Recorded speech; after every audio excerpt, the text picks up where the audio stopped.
All right. Shit. All right. All right. Professionalism here.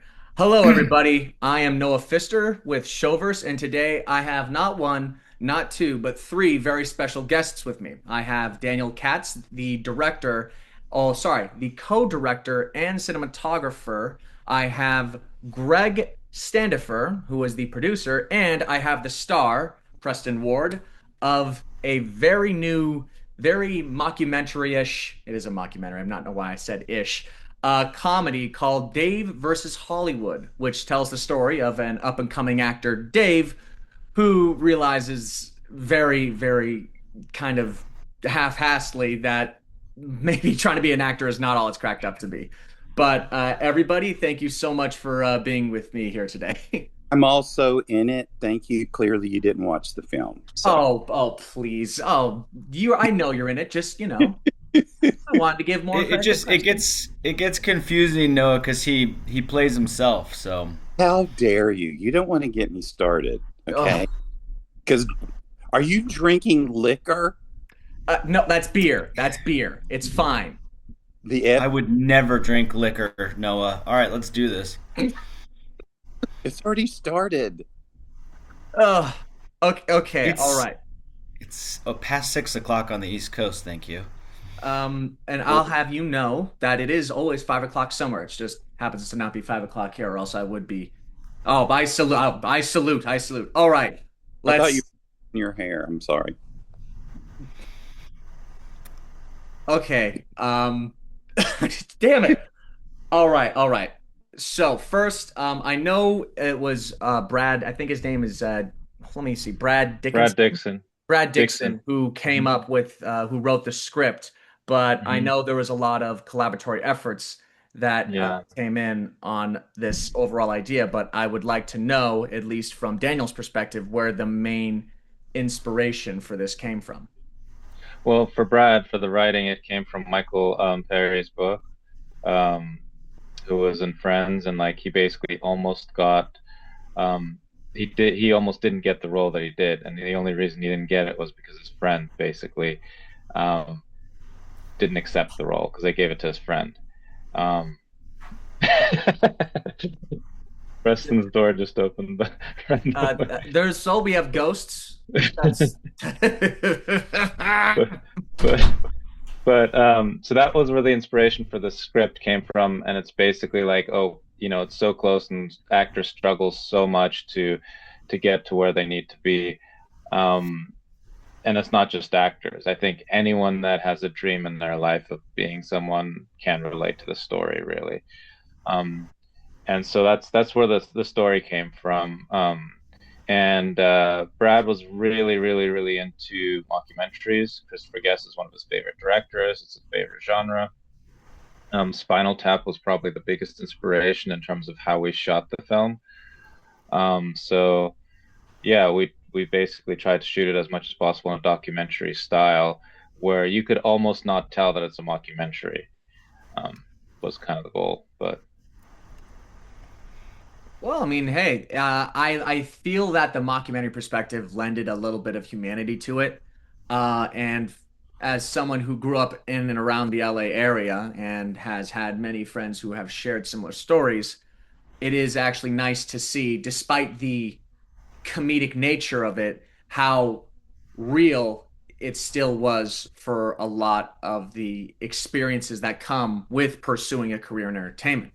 And if for those of you that have watched the movie, which is currently premiering at DWF, it is there are yep. See, Preston, yeah, Preston, show us that shirt. wait. Show us that shirt. He's just trying to show you his breast. Oh, Um, excuse me, sir. I am a non-taken man. How dare you? Um, there's there's a lot that you're gonna have to edit out. But seriously, the we actually, just to clarify, we actually premiered Friday night to a sold out screening. ooh, really? And how'd that go? Yes, amazing. The audience was ecstatic. I mean, it was, everybody laughed so hard. It was incredible. It was absolutely incredible. We did not expect that. And it was a real joy just to see. I mean, there were people like sitting on the stairs and standing outside because they couldn't get seats. Like, it was actually like more than the packed theater. It was crazy. And if for those of you that have seen the movie, let me preface this by saying this. For those that at least haven't, yes, it does seem like this is a movie about an actor, which we've seen 1,000 times before. But I do think there are a couple elements that actually do differentiate it. One, the mockumentary style, and two, usually with movies about actors trying to, I'm gonna make it in the big city. There's a lot of endearing and like, oh, they're flawed, but they're still really inherently good people. What I think separates Dave versus Hollywood is that Dave is not really like kind of a good person. In fact, he's just kind of a dick. Well, he was Uh, going to be worse, actually.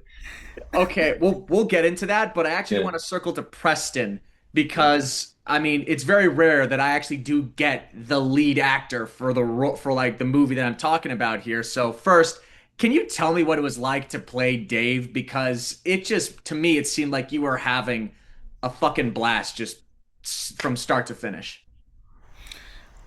I've never I've never had more fun in my life. I mean, it was literally, when you're like, "Oh yeah, when I was a little kid, I went to Disneyland and it was the best day of my life." Once you become an adult, you don't really talk about days being the best day of your life anymore.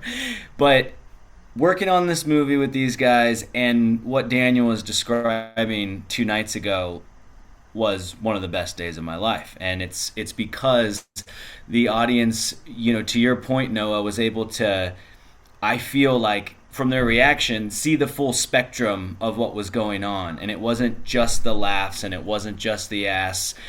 It was seeing the humanity in Dave too, and ending up rooting for this guy, even though his tactics may be questionable. But I still think that the audience realized that he is a good person deep down. If you see how he treats others, he's just maybe a little obsessive about this one thing, this one idea, and goes about it in some using some interesting strategies. And I do think that does at least encapsulate Dave very well because you are right. He is at least, uh, however far this hole is. Well, there are some good elements in there, but it does take the idea of I'm going to do whatever it takes to make it in the big city and to make it in the business to a very absurd degree. Because without getting into spoilers, there is a plot line with a certain celebrity that comes up where it's like, what are you willing to do to be an actor? Oh, anything. All right, then do this. And you're like, uh, okay, I never thought I'd have to do that before, but like David's just so sold on it, and it is a very nice level of absurdity. But Totally. I do also want to get into this is an indie project, and it's despite how sort of big the story feels, it is still very grounded in its scope. And this next one actually goes out to Greg, Here we which go. was how did you manage to secure locations within the confines of the LA area? Because a lot of this film is in fact shot in LA. Yeah. Well, I mean, for the most part, the streets and the the Walk of Fame and the buses driving by and the church parking lot and the stuff at the beach. I mean, basically the thought pattern was we're just going to do it here as quickly as we can and run until somebody tells us to leave. Now, I did go to houses to find where we were going to shoot the house, and I went to several bars and kind of thought, what would be the best for this scene and locations for this, that, or the other. But a lot of it was just done on the cuff, on a corner in front of the SAG-AFTRA building, wherever. And I think that Daniel can probably speak more about this, but I know that they were ran off, shooting a parking lot once, but were able to come back after the security left and did it again. Oh I boy. mean, Greg is 100% right. basically Always. everything is everything is said is true. The only and I mean I scouted some locations too, the boba place, and a few other locations that I scouted, and then Greg found the house on one of those sites that I forget what the names of them are, but like basically sort of Airbnb sites for film shooting, essentially. And he found this really great house in the valley. I think it was in Sun Valley. And we rented it for like a couple weeks, I think, or something. We rented it for a long time. We shot there for like a week, then we shot there again like a couple weeks later for another week. So It was nice. And we, didn't have noise issues. When I went to see it, Jay Leno drove by in one of those old ass cars that he has, and he honked at me, he goes, and I thought, this is it. This is it. You felt like you made it big a little bit. You're like, all right, we're shooting a movie in LA, and then Jay Leno drives by, and you're like, yes, Like it was doing the it. Lord. It was just the Lord. I think speaking to all of us saying, this is where. we did Brad's gonna love this one. we did have a little bit of a noise issue in the house just for like a couple days. Remember they were doing construction? We had one Yeah. reshoot day, and it just so happened that they were tearing down the house next door. Yeah, that's what it And was. That's a titch of a problem sometimes. well, I happened to bring a young friend of mine that I met doing a Lifetime movie in Oklahoma. She was in town. She's doing PA stuff. She's really young, and she just goes, "You guys want me to go talk to them?" And I was like, "Yeah." She was back in 3 minutes, and she's like, "Okay, we have about 45 minutes." And I was like, "Let's do it." So Daniel was like, "All right, you got to get this in, a couple takes." I was like, "I'm ready. Let's do it." Go. Oh, Lordy. So, hey, that's at least a good story. And that's also like just one of the many miracles of, hey, maybe things work if you just talk to the people around you. But something I do want to emphasize, and this is very common when it comes to indie films, is that the wearing of multiple hats. And Dan, it's specifically, you were not only one of the co-directors, you were also the DP of this project as well. So I'd just like to know from your perspective, one, and this is kind of like a two-parter. One, what was it like to direct with another person? Because very rarely have I actually gotten the chance to talk with a co-director about that process. And two, what was it like having to both direct as well as actually manage the camera, the lighting, and all that Yeah. nonsense? He was the Well, cinematographer too. So, I mean, he was all of it. yeah. Well, and I also helped produce it. But yeah, it was a lot of work, but I would say it's kind of easier in a way because I often DP a lot of the stuff that I direct anyways, even the stuff that I direct on my own. Um, and there are other people that do that. Steven Soderbergh likes to be behind the camera, even though he hires a DP for his films. Um, but Brad and I basically sort of split the duties, right? So Brad was only concerned with the acting portion of it, and so he'd go in another room and basically practice the lines with the actors, rehearse with them. Meanwhile, I'd be setting up the shots, and then the actors, I'd basically block all the shots, tell the actors where to stand, where to sit, and also like even and Brad also was kind of like the script supervisor, so he would also kind of go over, and if somebody didn't say something correctly, he'd be on the script. And we also had Sam, who was our PA. He was amazing. He helped a lot, and he was also like the script supervisor half the time. Brad did not want to like veer off script at all.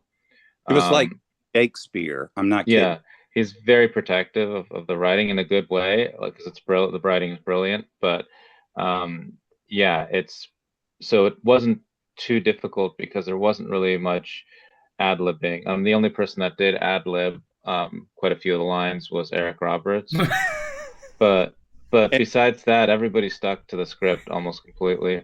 So it wasn't, and plus when you have an actor like Preston, when you have an actor like Greg, when you have these brilliant actors, like everyone in the film, really, you really, really, really don't need to direct them as much. I feel like when you really, really have to direct an actor, is either A, when they don't understand the script, or B, if they're a really, really bad actor and you have to kind of like somehow mold them into a good actor. But so in the case working with these brilliant actors, there wasn't that much directing that had to happen because they got the script. They got the script instantly. They became the character. So it was easy on that part. And for me, I kind of focused on the blocking of the scene. The Then we rehearsed the scenes like once or twice, and then we only ended up doing one or two takes. Um, Most of the film, besides the sit down interview shots, most of the film was shot handheld. I operated everything. And then we had a brilliant gaffer, Brian Lamb, who set up the lighting exactly how I told him and adjusted it so I didn't have to worry too much about that. I think if you work with people that are, you know, as brilliant or more brilliant than you, even like, like Steve Jobs, a lot of people have said in the past, surround yourself to people that are better than you in those things, and then you can focus on your work and do the best job you can. And I think that's sort of what we did with this film. I do think the work, from both a technical perspective as well as from, a more physical perspective, is definitely there on screen. And I don't think anyone's going to argue that talent that is very prevalent throughout. And speaking of which, Preston, you actually do, as Daniel brought up earlier, there's a couple big names in this movie, but one of the bigger ones was Eric Roberts.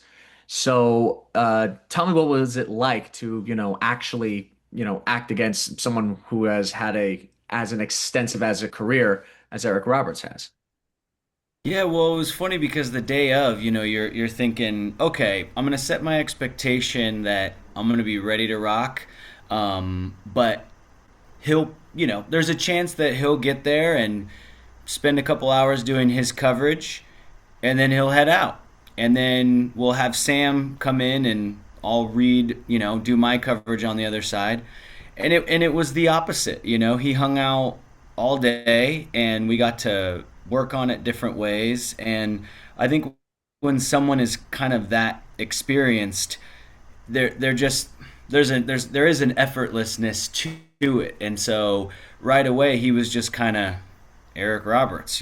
So from the get go, I think that we were already kind of getting the tone of it, and so it ended up being fun. Like I actually got to go back and forth with them and actually feel something there, which you always want that, because that's what's going to give the scene the extra juice, is when someone's saying that line, you're really responding to it, and vice versa.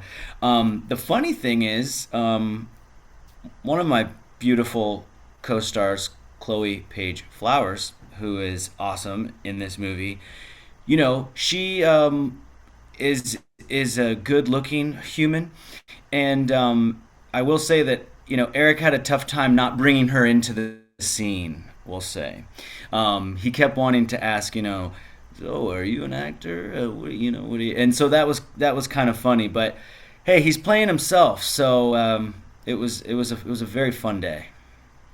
No, and I'm glad to hear that, because the amount of times I've heard stories where it's like, oh, well, technically I act against this actor. What do you mean technically? Well, they got their coverage, and then when it was my time, they weren't actually there. And I'm just like, that's kind of unfortunate. So to hear that there's this level of professionalism as well as a sense of jovialness coming from a star like Eric Roberts is definitely very, at least, good in my opinion to hear. And it's this kind of now goes to you, Greg, as well as Daniel, if need be. But uh, you were casting for a lot of roles, and one of the big things about the script is the sense of Hollywood. This grand monster that every person at one way, shape, or form does try to tame. So this is kind of a two-parter, which is one, what was it like trying to cast for Dave? And then two, getting Eric Roberts. It's sort of a two-part question, but I'd like to hear your guys' opinion on that, starting with Greg. Um, I was involved pretty early on. I don't know if Daniel was or not. I don't know. I was involved pretty early on as well. I I think we all met each other at that bar or whatever at the yeah, same time when we met Brad. This that was like months after anyway, it doesn't matter. So I did not pick most of the actors in this film. That was all done by Brad. However, I did see uh, the audition tape that Preston did, and a few other people. And the the thing is, it's a low budget film. You have to really be selective in what group of people that you're working with. And I just think it was very extremely fortunate that we were able to find this group of people, and they came from all different directions because I know that um, uh, Brad knew some of the people and they were great. I think one of my favorite performances is the guy behind the bar that's the bartender. I think he's one of the most realistic. I mean, he comes off like he looks like he stinks. I mean, he is just great, and um, and he was somebody that Brad knew, and I did want to say that one of the storylines of putting this thing together is on Brad's behalf because he's not here. He's an Emmy Award winning writer and he's worked for The Tonight Show and David Letterman. And he is so old that he has been in this industry for Preston, stop rubbing your nose. It's not that terrible. You are red right now. You're blushing. Anyway, he's so old. He has met so many people. I mean, he saw I Love Lucy live. Okay, so he took stories from people that he's met. Is that alcohol? That he's met throughout his career. And I want to tell you something. All of us that are actors have been through some crazy shit in their experience in the audition room or in the experience on the set or in the experience of how am I going to get. I mean, I've pretended to be my manager to meet the casting director for a show on HBO that I wanted to get on. And everybody was like, they're not going to talk to you. They're not going to talk to you. So it was Christmas and I took a big ass basket to their agent. And I just told him, I was like, here's the deal, dude. I'm with this, this guy's really talented. And if they're not going to get this basket, I want you to call me because I want it back because it's expensive. It's not for you. It's not for your family. It's not for your office. It's for them. And I'd like an email back from them that they received it to our office. And he goes, I can't even get them to talk to me. They've won Emmys for that, the Handmaiden Tale and all this kind of stuff. And everybody kept saying, you're never going to hear from them. You're never going to hear from them. And January 4th, I got a ding or my pretend management company did that they thought I was perfect for the show. And all of us have done stupid shit. All of us have, found out somebody was going to be in a restaurant and then happened to pop in. I mean, that's just, and Dave, I do want to, I think he is a good person. I think that he does have a good heart. I think he does he has a lot of drive, which it takes to do this. But he's a good person. He's just doing everything it takes to get somebody's attention because unfortunately in this industry, sometimes it takes extreme stuff to get somebody to look at you and somebody to actually talk to you. And so, on his behalf, I think he was just doing what all of us have tried to do. No, and as someone who has had to do a couple things, not similar, but at least in a similar fashion to try and, get my own foot in the door, I can relate to that angle. Mm-hmm. And I do think this film will resonate to a lot of people who have tried to at least get noticed in some way, shape, or form, whether it be the entertainment industry, the arts industry, or just something in that, bubble within itself, which, But not limited to that. And that's the reason I think the outreach of this film is going to be universal, is because everybody, I don't care if you're trying to be a librarian, a rocket scientist, or a brain surgeon, or an actor, or whatever, there's, people with egos, there's people with problems, there's stress, and you have to work your ass off and to believe in yourself. And I think the world is in such a funk that this particular film, it's kind of like the Depression, where the beginning of movies came out to encourage people and to give people hope. Brad was there, he knows it. And so I know that for me at this point, not only across the lines of religion and politics, is number one, this movie is funny and it's going to be entertaining, but people will also come away encouraged and feel like, you know what? I can do this, or I'm going to make a difference, or this is something that I can accomplish.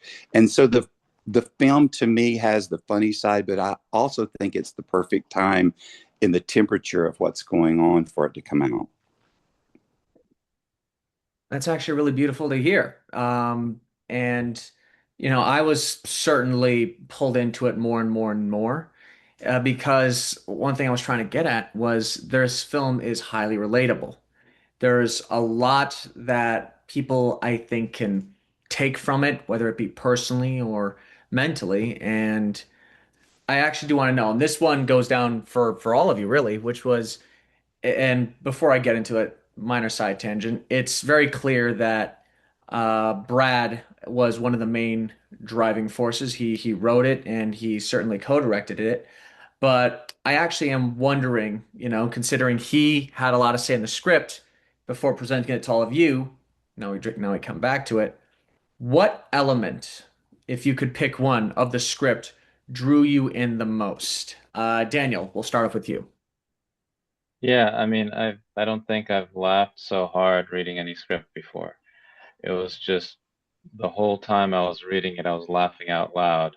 And it was the absurdity of it, but also like even as a director, DP, how I related to Dave's character. For me, it was sort of like a bittersweet sort of personal attachment to that character. And I think like what Greg said about sort of anyone, literally anyone who has any sort of dream of being anyone can relate to the story and to the struggle that Dave goes through in terms of his life.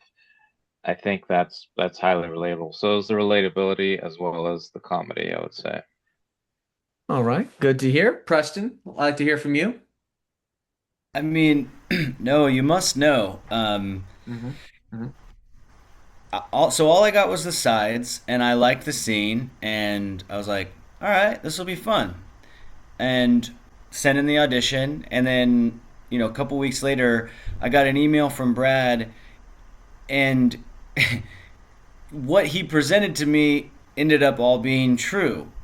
But that email, I was like, this is some goddamn scammer who lives in Jamaica and is trying to get me on a boat or something. And so, what do? I've learned the some professionalism that I've learned. You immediately hit back with, "Oh, really? I'm perfect for the role," and send me a script. And so, anyway, full circle to your question. When I got the script, I was like, by page 10, I'm like, oh, this might be real, and so it just became kind of like this dream scenario for me. And so, to answer your question, it's because I feel like in many ways, I am Dave. So there wasn't this like, all right, how am I going to tap into this? Working with people as talented as these guys, I got to show up and just be, and so that was a big part of it. And the last thing I'll say is what stood out to me in the script and gave me a lot of confidence, besides Brad giving me the confidence that he said, I knew you were Dave right away when I saw your tape, is that I was like, okay, if anyone can do these things and be a butt double and go to AA just to network, but still not lose the audience and still, still have some likability, or you can't lose the audience. They have to root for Dave. And so I was like, man, I there's something instinctually that tells me I'm the guy for this. I'm going to do these things, but I'm going to do it in such a way that I'm not going to lose you. You're still going to want to root for me. You might shake your head. You might do the Noah Fister, like one of these, but you're going to look back up, and by the end of it, you're going to be like, let's go. So that's my answer. That's a really good. That's a really good answer. Shit. Uh, My uh, turn. So I actually got a call from Brad, and he sent me the script. And you wouldn't, I mean, I feel like I can speak for Preston too.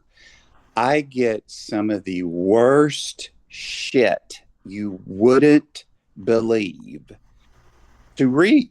And I look at these scripts and I'm like, oh my God, is this from the Helen Keller School of Acting? I don't get it. I mean, and then a lot of it, which just blows my mind, is on national television or big, networks like HBO. And I'm like, oh my God.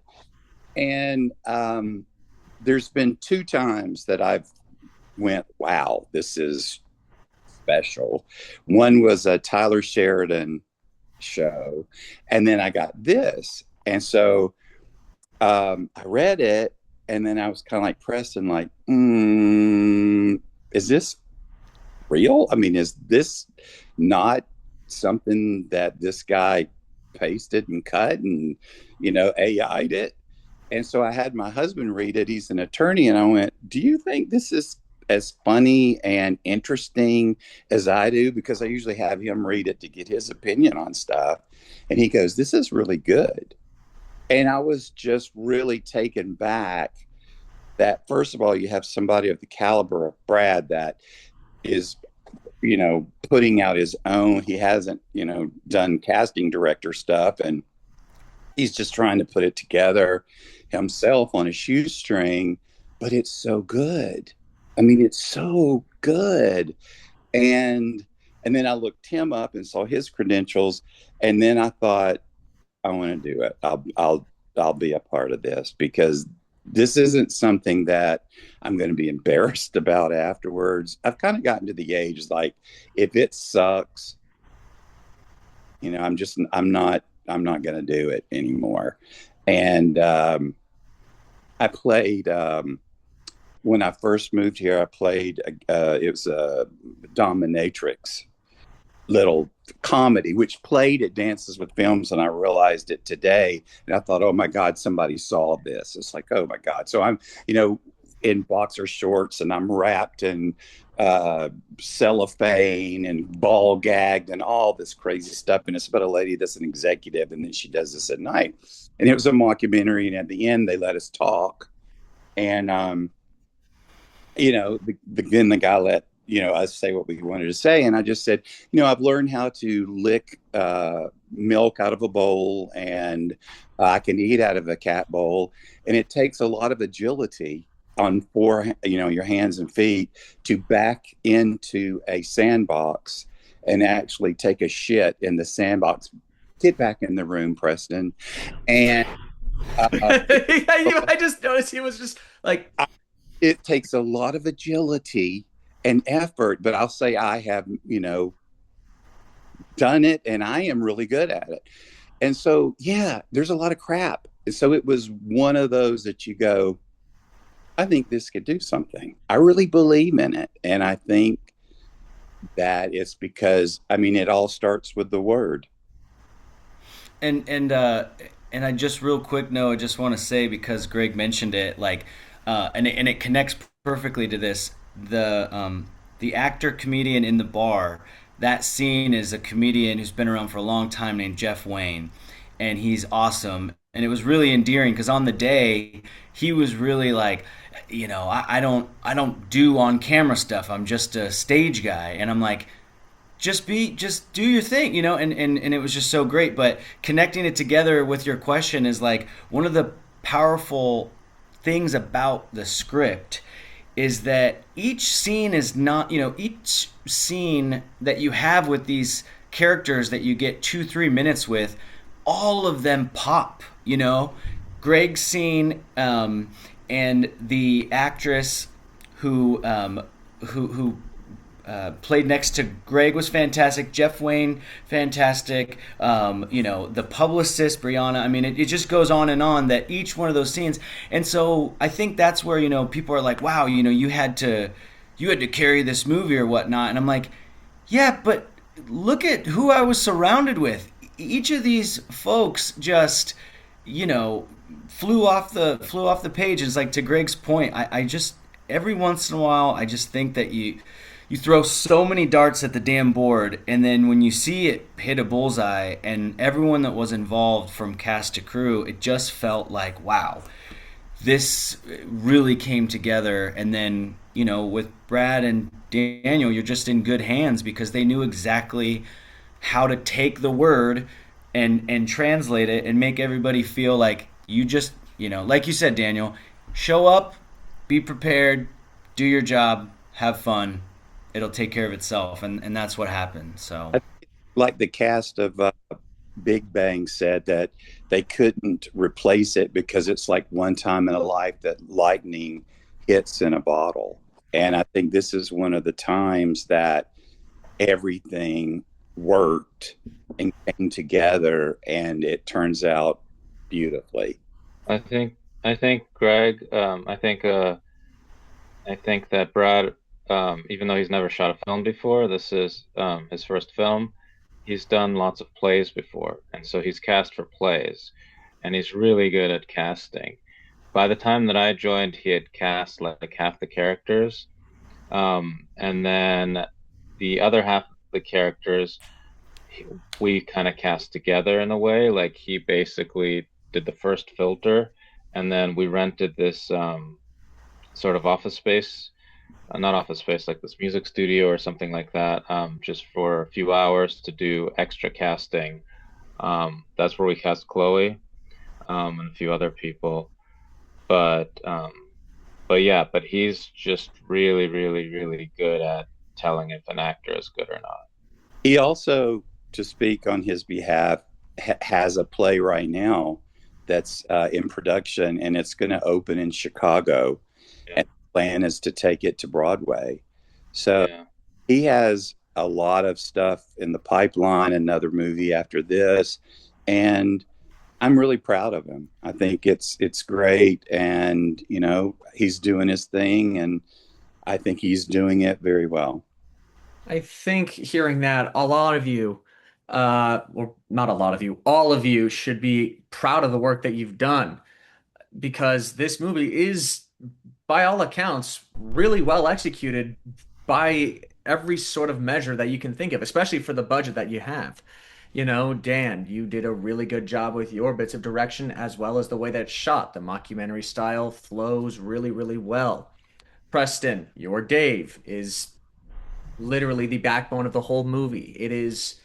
You can't have a movie like this without someone being able to tackle this character in a way that is both likable but also extraordinarily flawed to an almost comedic way.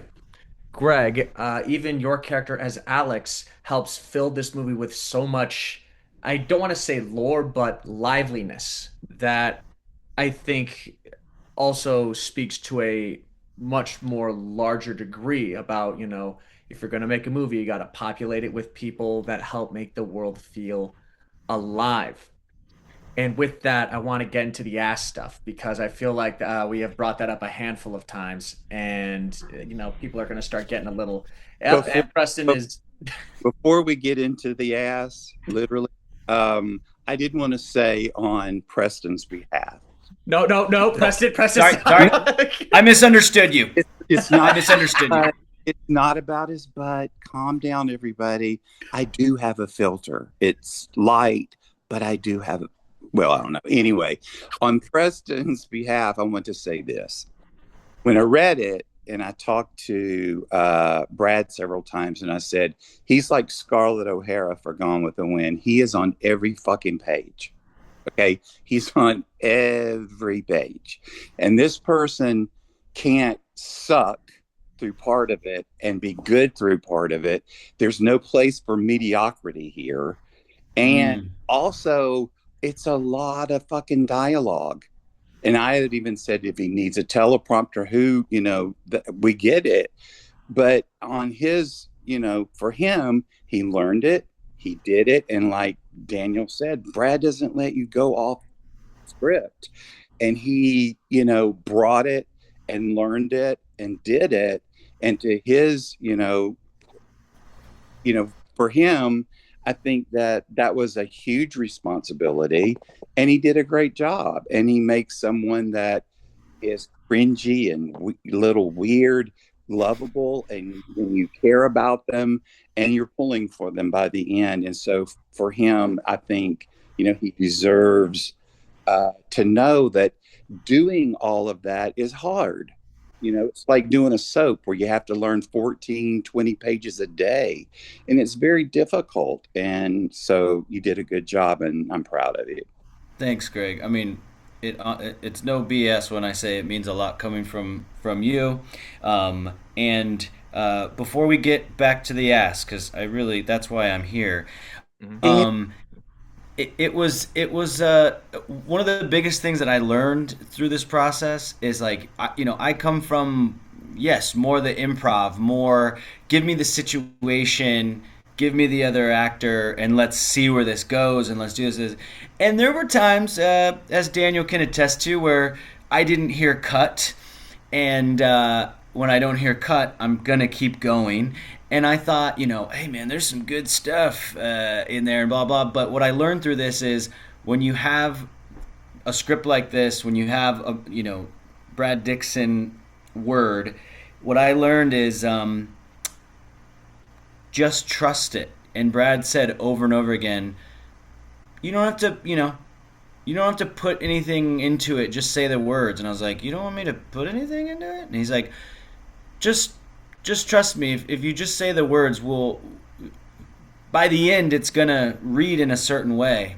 And to be humbled in a way to be on the other side of this thing and to be talking to you, Noah, with my fellow colleagues here is like, damn, man, yeah, you were right. You were right. I just had to learn it and just kind of say it, because sometimes when you try to go, well, let me do this, let me do this, let me do this, instead of trusting high quality material, all those things. And so, yeah, of course, on a selfish level, I was like, yeah, but do you remember the one thing I said about this and about being a grape and about the thing? And it's like, it doesn't matter. We decided what we're gonna do. Here's the script. Trust in it. Just say it. And I'm so glad that I learned that. However, I did ad lib because mine was funnier, and he just wouldn't let me do it. It was He told us over and over again. He'd be like, "Cut. All right. The only Just the say the only ad words." lib in the whole thing was basically in the whole film. The only ad libbing that was allowed was Eric Roberts, and that was because those few moments of ad libbing, he kind of makes fun of himself in both of those moments. Yeah. And I think like that was just like, wow, like Brad wouldn't have written that because he would have been like afraid to insult him, but otherwise he probably would have written that if he wasn't afraid to insult him. So I think that in those moments there was ad libbing, but other than that, yeah, there was none allowed. I was shocked when he said, "You get to work with Julia Roberts' brother." I was like, "Oh my god!" I couldn't believe he said that. He was making fun of himself. I'm like, I know, but there was such a riff with him for so long, and he wrote the book, and now took the wheel. But I just thought that was pretty. Well, who knows? This film might reconcile that whole relationship. Well, it could be, but I thought it was really big and courageous of him with all of their past to make fun of himself, and that was great. All right, Noah. Yeah, before Noah's your name. Thanks, Preston. Oh, oh my Lord. Oh, okay. All right, trying to figure out how to segue a couple things here. One, I agree 100%. The Julia Roberts brother bit had me keeling over laughing because the amount of people who I will not name who have been like, "Oh yeah, that's Julia Roberts' brother, right?" Yes, he's another dude, but if you want to go that way, that's fine. So for him to make that joke caught me so off guard, and I do think speaks to that level of hubris of just, okay, you can make fun of yourself. That's good. People enjoy other like famous people or even more, I don't know, higher caliber actors to be able to make fun of themselves. And how many times do you think he's heard it? And Oh, crap, really? And he only did that in one take. Like we had 3 or 4 takes of that, and that was the only take where he said that. And the 2 kidneys, one chance. I think he only said that once as well, maybe twice. But like it was like those type of things where it was just, Brilliant. oh, you're gonna ad lib that, and it's gonna be in it. But we caught that take because if we hadn't redone that take, you wouldn't have said those things. So no, exactly. And I'm sure there was a lot of ad-libbing and improv that was left on the cutting room floor that I'm a sure, I lot. mean, it seems Preston was like, "Come on, man, the grape." Yeah, that's not going in there. Aw. But I Yeah. I see you getting antsy down there. I brought up something earlier and I can see you're desperately wanting to talk about it. I mean, this is after all the reason you're here, right? Correct. All right. So very rarely on this show do I get the chance to talk about, working with some level of nudity. And we see bare ass shots quite a handful of times here in the movie, especially one during a very horrendously funny audition sequence. So we will spend a little bit of time on this, not a lot, but just enough to make it weird. So first off, Preston, uh, as an actor, there is a level of, all right, I got to do this. This is for the script. This seems reasonable, but it's also a little bit of vulnerability that comes with it as well. So tell me, what was it like having to do a couple scenes like that? I mean, Brad, said early on. I mean, well, you read the script, and essentially, what I learned is that I come from a place of, if you're gonna tell me to do nudity when it's drama, that's gonna make me a little uncomfortable. It's gonna make me have to get a little bit more in the space and commit. But man, I'm the oldest of 4 brothers. Anything for the name of comedy, baby. Anything. And I think what you'll really enjoy, Noah, is the fact that, one, from the get-go, I was like, let's do it. Whatever we need to do. I'm Dave. Full commitment.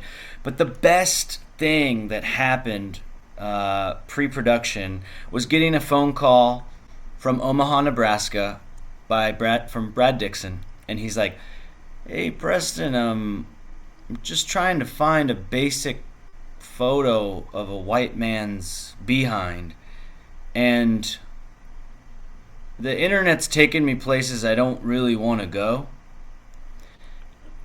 And I said, "Brad Dixon, I'll stop you right there. I know what you need.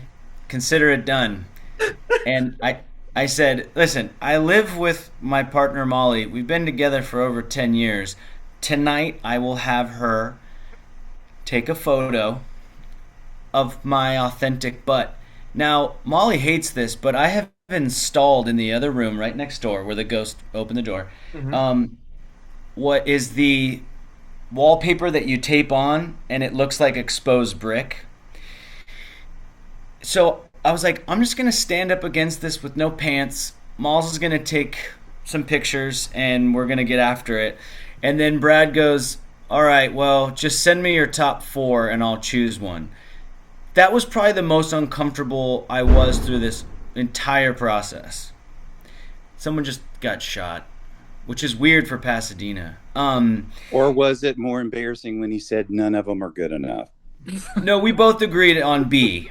It was B for butt. And I was like, "Hey man, like in a couple years I wouldn't be able to do that maybe, I'll need a butt double." So that whole thing, when there's a sense of like everyone on set knows that there's someone being vulnerable or this is going on, it creates, that's why we became close as a cast and a crew, because of certain things like that where everyone was just supportive and wanted to. The whole thing is making the movie the best it can be, and so I was all in from the get go. I'll go further. Um, You'll go deeper, okay? yeah, I'll go deeper into this, but essentially, Preston then took that photo, went to an actual print shop for them to print that photo, and brought it to set and used it as the butt double photo. So the butt double photo is actually his ass, and he wasn't even embarrassed about taking it to some place to get printed. Well, do you think the print place, this is LA, that's the first butt they've ever seen? No. Well, this is a place that I've been going to print regular headshots for about 2 years, and there's a young lady named Brenda, sweetest human alive, and I said, hey, so usually we do headshots. This time it's gonna be a little bit different. I just want to say, is that okay? I don't want to, get arrested again.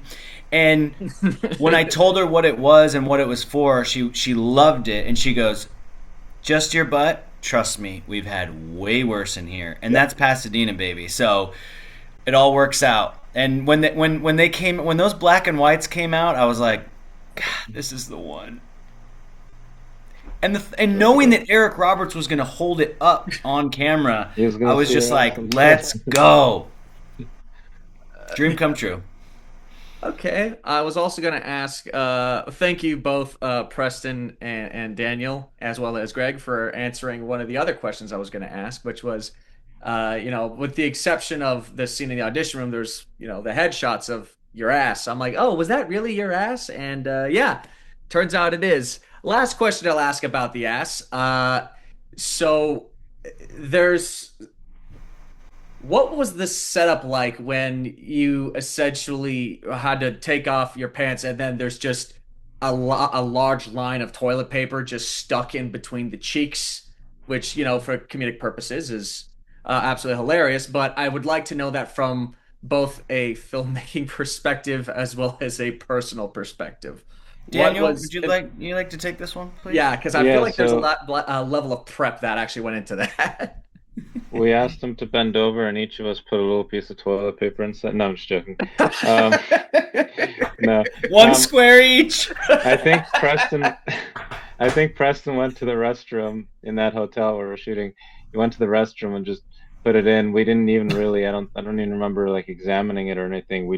He said I put it in, and I asked for him to come examine, but no, I mean, we and the thing is, we did it once with like a short piece, maybe 3 or 4 squares, and then we did it with a long piece. And it wasn't long enough, yeah. Yeah, and so I guess I'm glad that they went with the long one, because the funny thing is, like, in my mind, as I'm in the bathroom by myself, or maybe Sam the PA was there, and I'm trying to just get this perfectly in between the peaches, I was like, wow, I don't know how this would happen to anyone per se, but it happens, Preston. Okay, all right, okay, so it happens. It happens. I mean, I have a bidet. I'm from Japan, so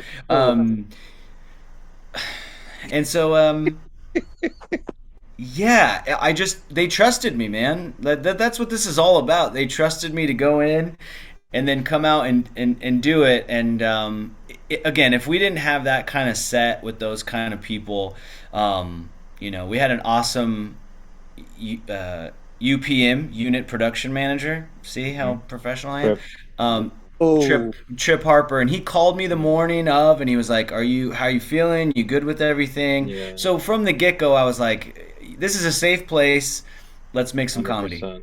Yeah, it was. In fact, go ahead. I was just going to say, this is another edit that I didn't get to do because I wanted a stain on the toilet paper, and that was like, no. Brad was definitely like, absolutely not, and I was like, please God, no. That's when we're going to lose people rooting for Dave. It was great humor. Tripp suggested, and I think Brad and I had the same idea, but essentially everyone leave the set except for like me operating it.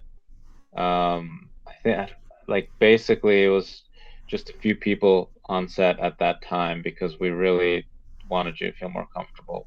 And it was So also we can.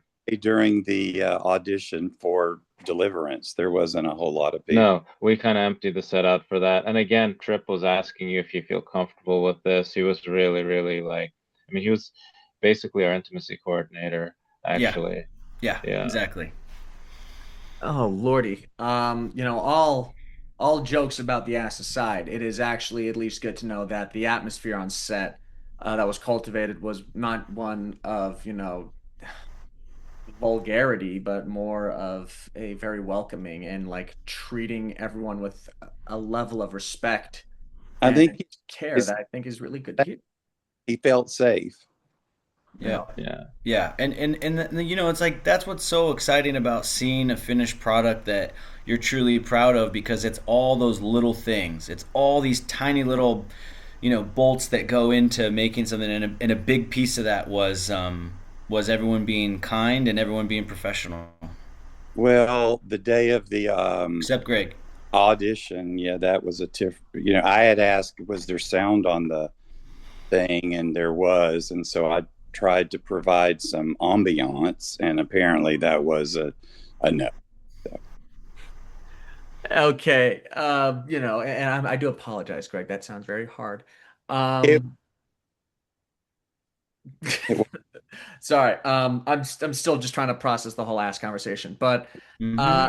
I do actually want to because from my understanding and from what I've heard so far, it really does seem like despite, a lot of the, oh, I improv, this didn't go in, but, or, yeah, we had to shoot guerrilla style and then lo and behold, some guy said, hey, what are you doing? And then we booked it. It really did seem like this was a very fun and welcoming set to work on. So I'd like to actually ask each and every single one of you, what was your favorite moment on set? Daniel, I'll have you go first.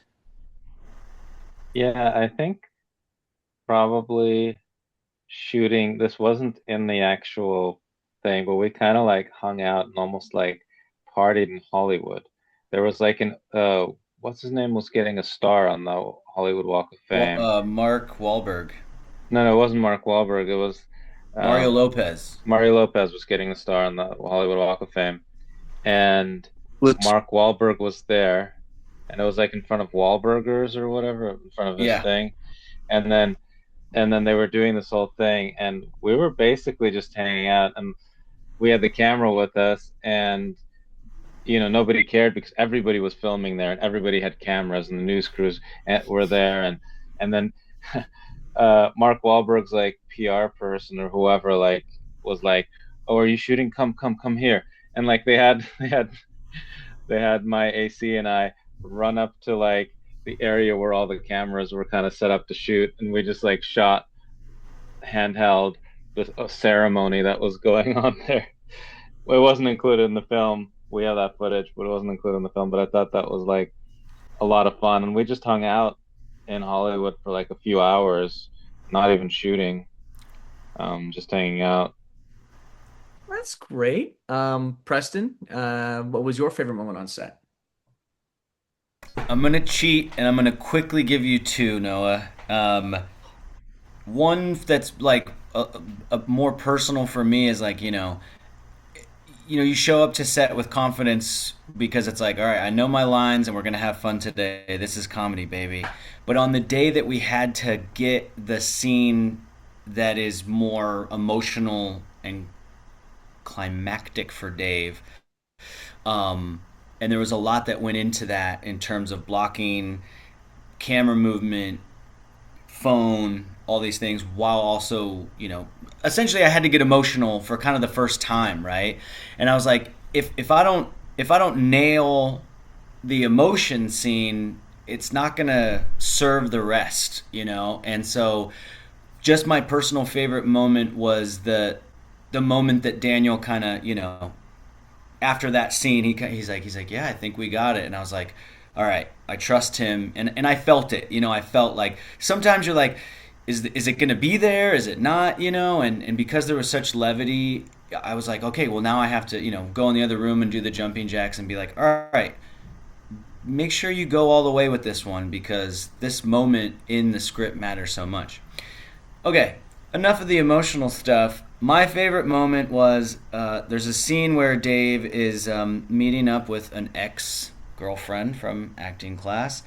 And as exes sometimes do, they reconnect physically, perhaps. And Called as the a. up. What? It's What? called Hook Up. Oh, Oh, it's called a hookup. Sorry, yeah, I'm Right, too old for these things. right. That Um, and so anyway, we had to capture a moment of the camera crew being a part of that, and then Dave not being a fan, that they were arguably intrusive, and the camera's got to run outside, spin back around, and catch me running out, saying, "Hey, that's not okay. It's going a little far." And so basically we did it, Okay, we think we got it. Let's do one for safety. And that's where I took a creative risk that paid off, which was before we started rolling, I was still under the covers, and I took what were kind of like tidy whities, but they were kind of silver purple. And I decided to turn them into a thong. And then I knew that I would be able to deliver the line of, "You're crossing a line here," very seriously, and then turn back around and you'd be like, "Oh, Dave's wearing a goddamn thong." So not only did that happen and we nailed it, but I was wearing socks and it's a hardwood floor, so when I walked back in, I literally slipped and actually fell, and that's what you see in the movie, and it's my favorite moment. oh, and it's definitely among one of the funnier moments that happened in the whole movie. And look, I don't appreciate cheaters, Preston. I can't. I can't allow it. So, Greg, you will get two favorite moments, and then we'll circle right back to Daniel, who will provide another. This is a communist interview right now. Everyone gets equal amount of questions. So, Greg, Love communism. oh, of course, love it. So great. and Greg, for me, Brad asked me, I don't know if you guys know this, to come on set every day. And, you're a producer and like to have whatever. And I just, I know that I felt for me as an actor, this was Preston's movie. Okay. And I didn't, I'm more of an actor than anything else. And I just didn't think my voice was what needed to be heard, and I wanted it to be Preston's thing. I wanted it to be for him, and not, it was his set. It was, for him. So for me, anything I was in. So that's going to basically sum that one up. all right. Well, there's one. I guess that's technically classified as a favorite moment, but you still got another one. Is there anything else that happened during the production where you're just like, oh, this is phenomenal? Well, I just think, again, overall, the whole process was a lot of fun. And I will tell you, I've been on sets where it sucks and nobody likes each other, and really have been in situations where you're not supposed to look at this person. And if they look at you, look away or whatever. And I don't understand that. It's like, you're not a brain surgeon, you're, an actor. So get a perspective. You need to dial down from a 12 to like a 2. And I think that everybody on this set was kind and gentle and giving and supportive.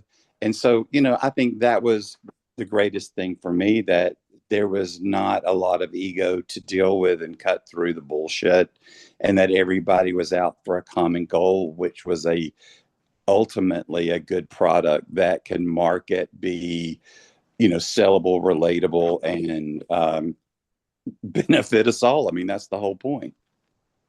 No, and honestly, considering some of the sets that I've been on as well, anything going, no set's ever going to be smooth. That's just an actuality of it all. But in perspective of what smooth can define, it really does seem like you guys were surrounded by truly wonderful people. And Daniel, don't worry, I'll get back to you in a sec about your own second favorite moment, I promise.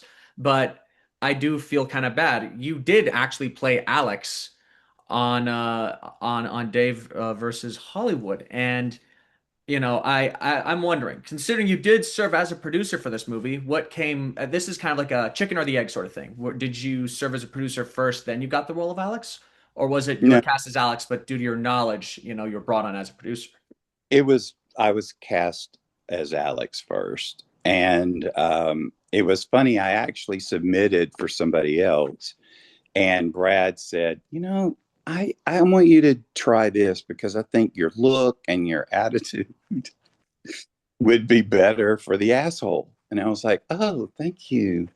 And so, and I say, I'm 6'5" and 225 pounds. I'm a big boy, and I usually play the rapist or the murderer and the straight, scary person and stuff. And so yeah, I can do that. I'll show you my tape. But anyway, um, to get this part that's silly and funny and a jerk, and I am usually the Susan Lucci of the plot, but it was a lot of fun to be light and sarcastic, and I liked it. I mean, what's her face in Shakespeare in Love was in it for 5 minutes and won an Oscar. I think that when you're in a film and you see a performance of somebody, regardless of the timeline that they're in it, if they bring that character to life and they're endearing to people and they think it's done well, I think it's, like Preston said, everybody in this, regardless of the size of their part, brought their best. And I think that's a great thing because, as I said, we watch stuff at the theaters that you pay $1 million for and come out and go, holy crap, that was a ripoff. And, and another thing, real quick, President says, this has turned into a Superman field. And if you're not in a costume, people aren't going to see you anymore. And over this past few months, the top two box office were really low budget indie films.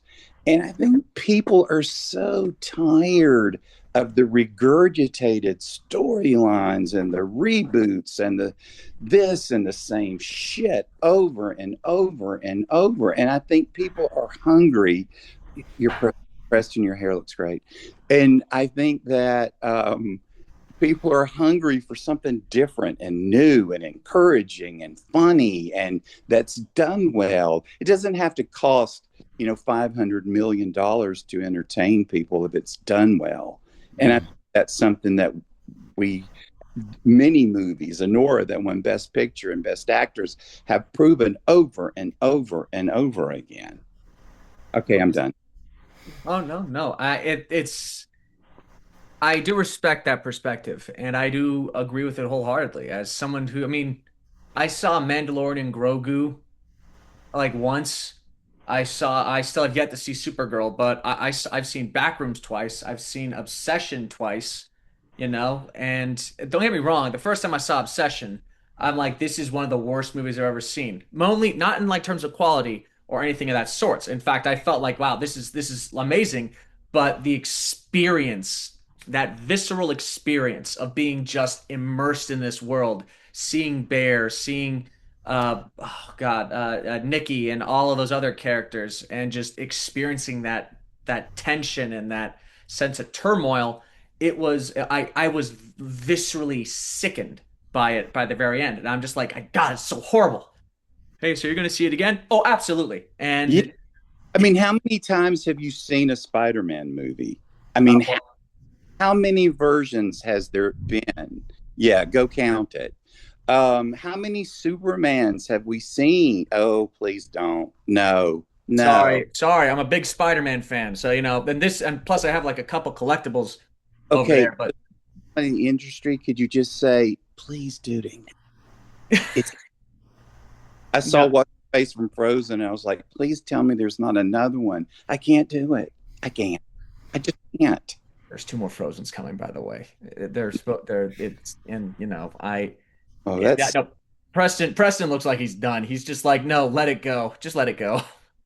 I walk just I away. just I just need another Avatar every year until I die. Well, that's sad. Daniel? I I grew up on Hollywood movies, so I love them, like especially big blockbusters. I Even think though some of my favorite films of all time are it's big blockbusters. something that you've seen 100 times, you still Yeah, love. I mean, Terminator 2, Blade Runner. I mean, I can name a million movies Yeah, that, well, those movies are awesome.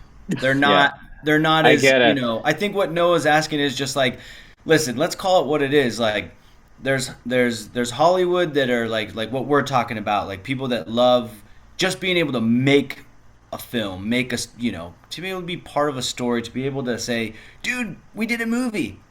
And then there's, the machine, the economic machine, which is, hey, we got this formula, baby. It's working. We're gonna keep doing it. So I think, I think that they're almost two different tracks, but I do love Dave's line, and I really feel like it hit 2 nights ago at the premiere when he's on the beach and he's just like, everything we see today is just you know remake sequels and superhero movies. Dressing up like a giant spider doesn't make you a good actor. And I really feel like it resonated because it didn't come from this place of anger. It came from a kind of a place of truth for Dave.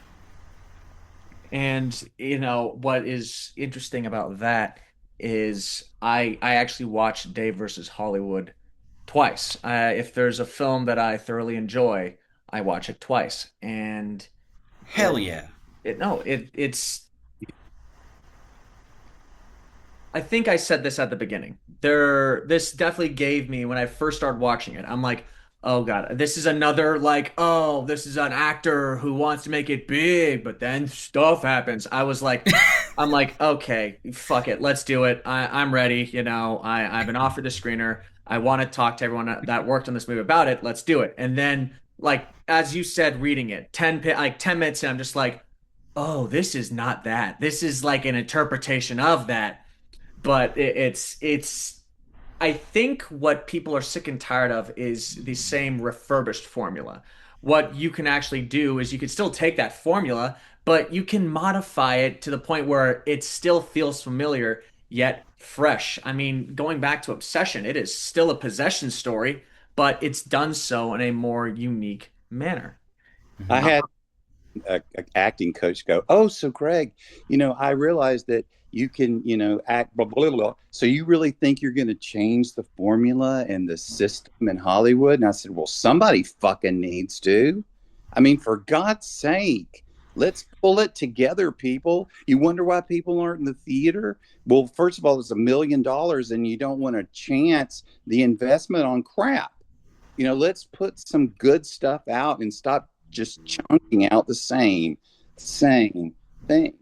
And that's why I think this is a breath of fresh air.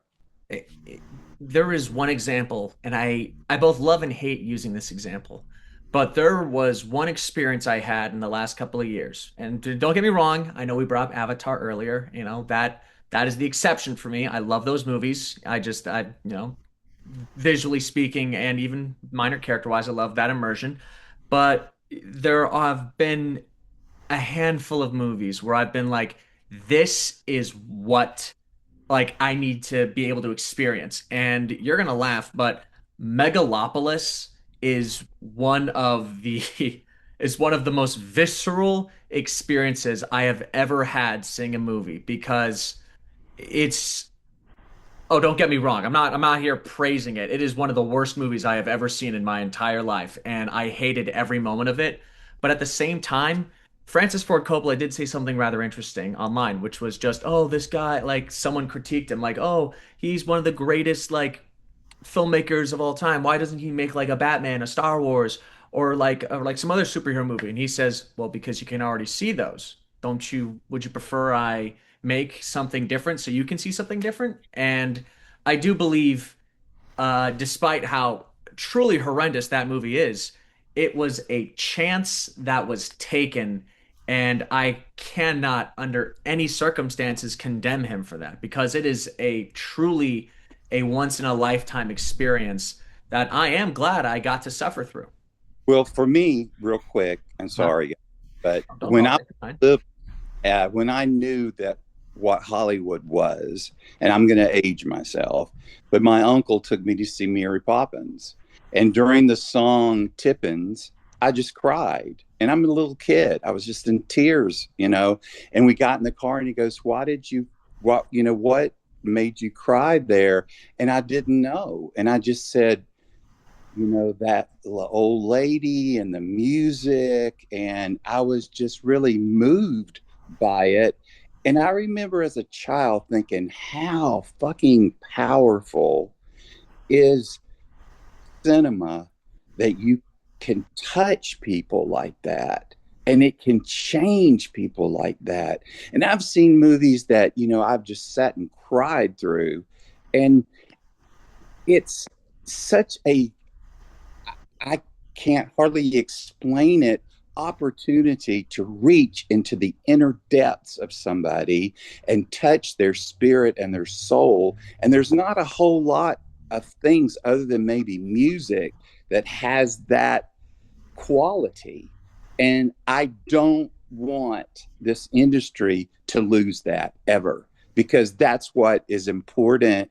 And, you know, I knew as a little kid, it's powerful. No, and I think what this movie encapsulates, at least one of the many things, is the idea of a dreamer. And Dave is very much a big dreamer. He has an idealistic view of what Hollywood should be rather than what it is. I mean, we saw the scenes with his publicist Carrie Joe, which I've heard far worse things, but I mean that it's the fact that that is still a very real scene, and then you have the whole scene with the casting director for the Leonardo DiCaprio movie. There's being pragmatic and being realistic, you know, at least in this industry does go a long way, but every once in a while you got to let idealism kind of take hold, because if you let idealism kind of lead the way, you do get those truly powerful movies that leave a massive mark on the landscape of cinema and to the audiences themselves. And now, finally bringing this ship back around, Daniel, I feel like I've been neglecting you for a hot second. No. I never got around to your second favorite moment on set. So I'm still kind of curious as to what that might be. I would say the other running scene. I mean, I love the running scene where we. That's maybe my second favorite is what Preston said. Seeing him in the bathroom. I mean, in the not in the bathroom. in the bedroom. Seeing him in the bedroom. And essentially, like the camera, like Vincent and our sound operator, who was actually our sound operator, in the frame, like, and then just choreographing that whole scene. I mean, it just had to be perfectly choreographed. There was another scene that was similar to that, but that was probably my favorite. And there was a part of that scene that was actually cut. Should I tell them? Should I tell him? Hell yeah. Well, I want to know. So you want to know what? Yeah, So- say it. I'm ready. So in that scene, originally, we had a big dildo. Oh, yeah. And this huge one that Brad had used it as a prop in some play that he did years ago.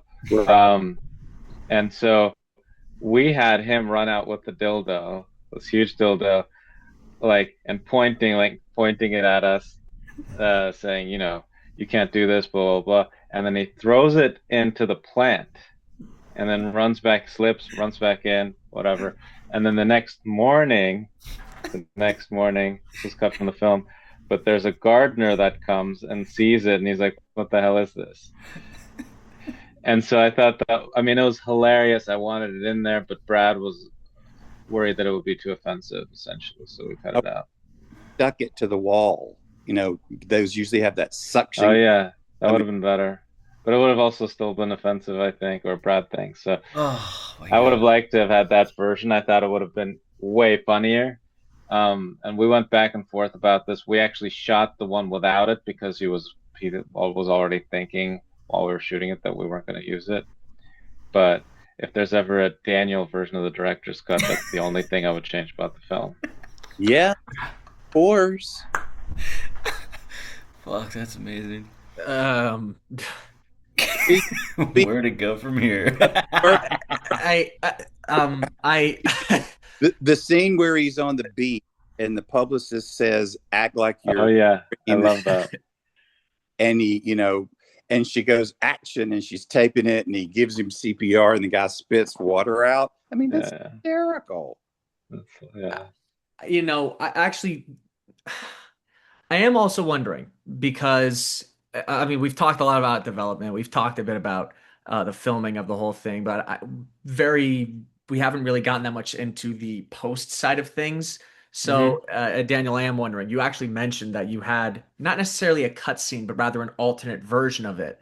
And I, I will admit that part of me as an audience member, I would have loved to have seen that, but at the same time, sometimes playing it safe or safer is probably the better way to go. But one, were there other cut things that you had to remove from the movie that you wish you could have put back in? And two, what was the post-production process like overall?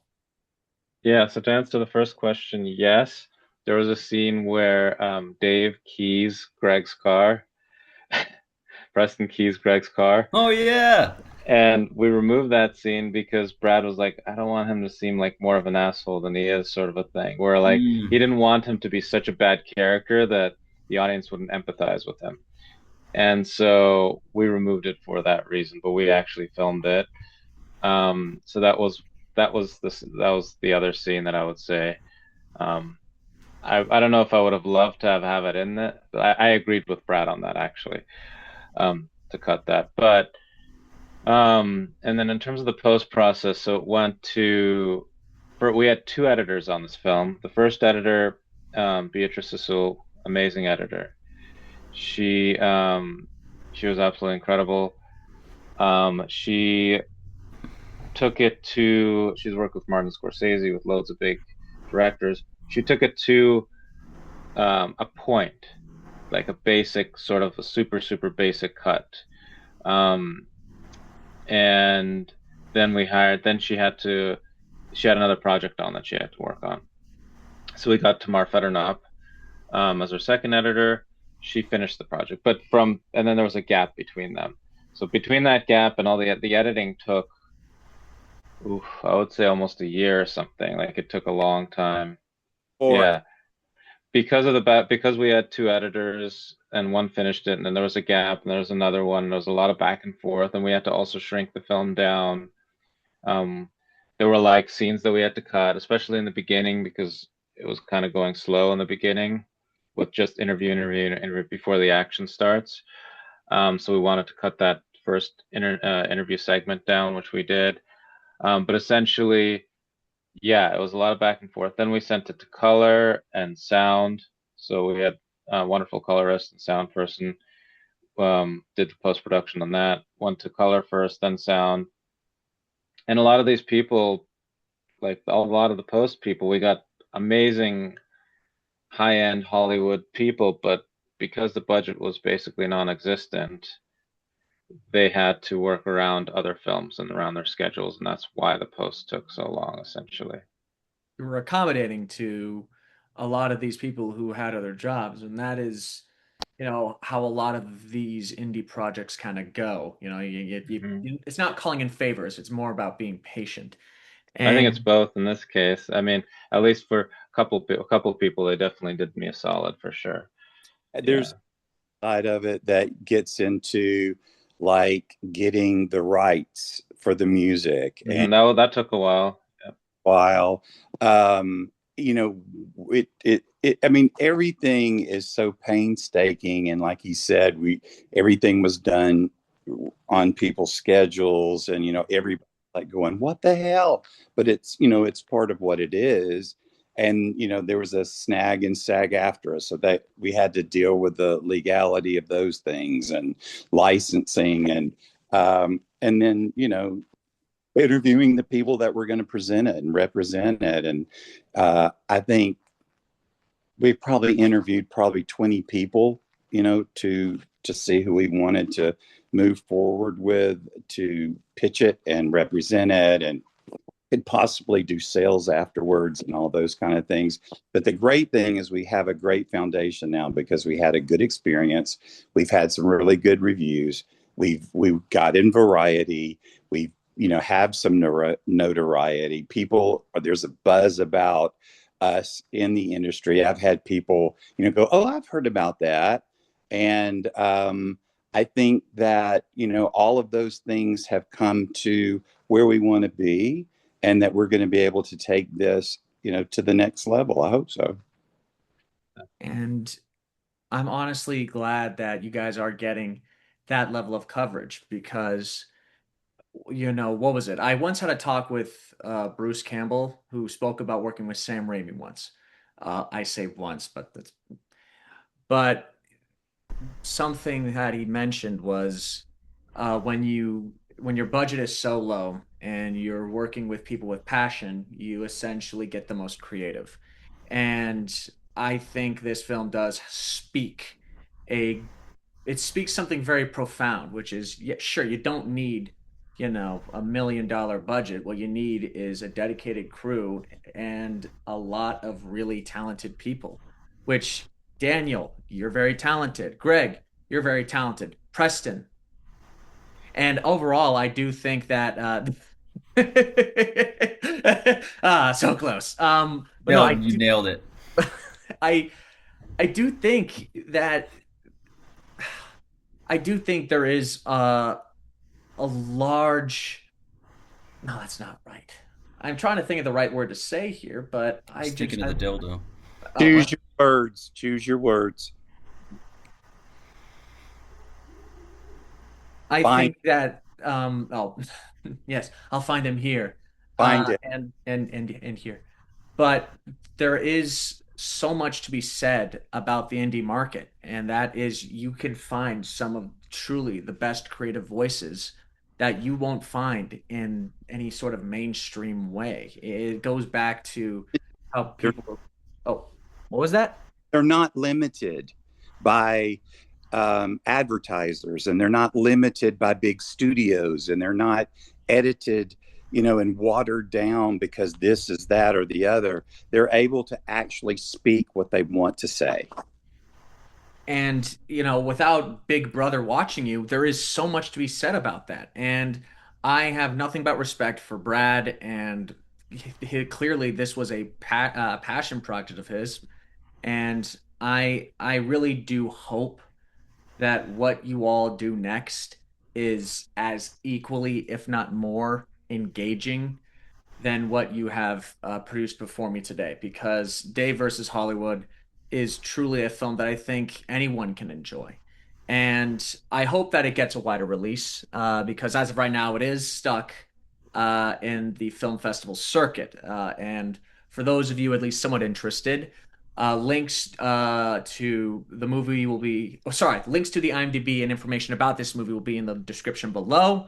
And if this movie ever gets a wider release, I will put links to it down there as well, because I wholeheartedly believe this is a movie that is worth seeing, that is worth giving both your attention as well as your money. So, to that, gentlemen, I will cap this off with one final question that I will ask to all of you, which is what is your next project if you have one in the pipeline? Daniel, I'll have you go first. Yeah, I have a short film that I'm shooting at the end of July. Um, and it's like a sci-fi short that's sort of almost like a trailer for a potential feature. Um, and I also have another short film that I shot like 6 months ago or so, that's also making the festival rounds. All right. Cool, cool. Preston, do you have anything coming that we should be made aware of? No, I got nothing. I, but that's okay.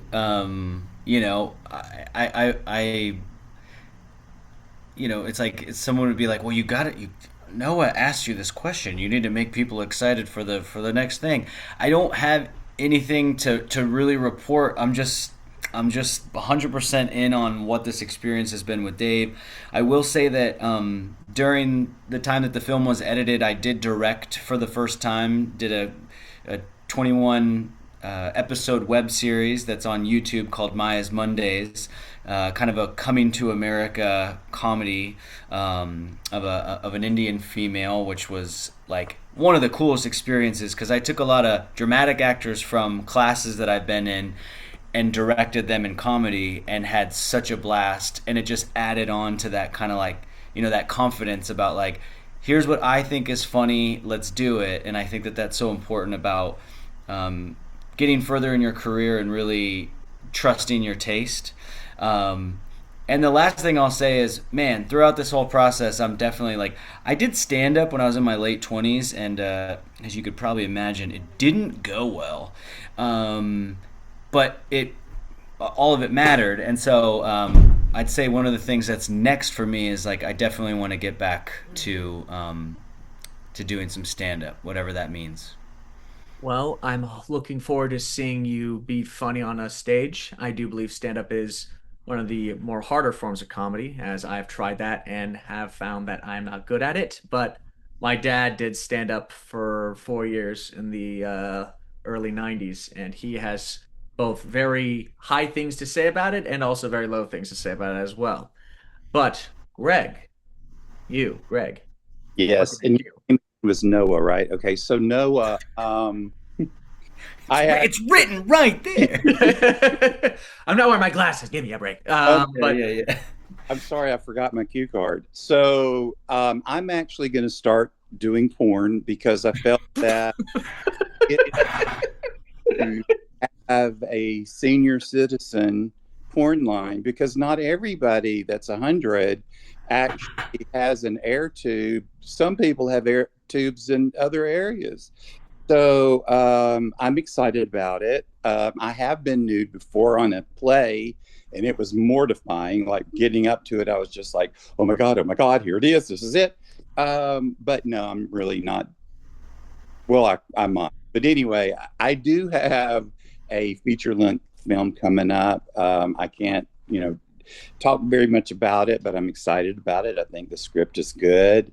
And, it's like Preston said, it's every day is what is this going to be? What is this going to bring? This could be the day. This could be, the call. And I've done a lot of shit, and it takes so much effort to, make a move and get up the rings of the ladder. And then when you get up there, don't fucking forget where you came from so you can be a nice person. You don't have to be an asshole just because you're successful. And I do want to say this before we go. Preston and Daniel, I love you guys. And I don't say that to a lot of people. And I appreciate your kindness and your generosity and the faith that you've had in me. And I've met a lot of really nice, good people on this film. I mean, there's some that, I could say fuck off to, but, most of them have just been precious as pie. And I just really have enjoyed the experience. And again, Noah, thank you for this opportunity. And where do we send the check for all the nice things you said? Could you um, email where we send that? yeah, don't worry. I will send you guys my information. Mind you, I did need to send my social security card as well as my birth certificate, right? I need two forms of ID for sure. And Okay. then Okay. I hope that you take Bitcoin. Yeah, and then Noah, all I need is just your mailing address for the signed butt double headshot, butt shot. Oh, don't worry. I got that. It's 1234 App City Lane, Westminster, Utah. It's basically it's if you take the 66 to the mountains of Kansas and then right off the slopes of Oklahoma, you can't miss it. That's also Perfect. on Grinder too, right? Yes, you know what? I'll links to Greg's grinder will be in the description. And his OnlyFans page too. Oh, you Oh, never hey, you got to reach everybody. Okay, it's everybody's equal. You do have to reach around everybody. But Noah, thank you so much because I did not expect to have this much fun. And Greg, I love you too, man. I fucking love all you guys. This has been the best ride of my life. Yeah, I really thought an hour. What the fuck are we going to talk about? But this has been actually fun. I was not expecting it to go this long, and to all of you, Daniel, Preston, Greg, thank you so much for being with us here today on Showverse, and to the viewers watching, thank you so much for tuning in, and to all of you, I'll see you on the next one.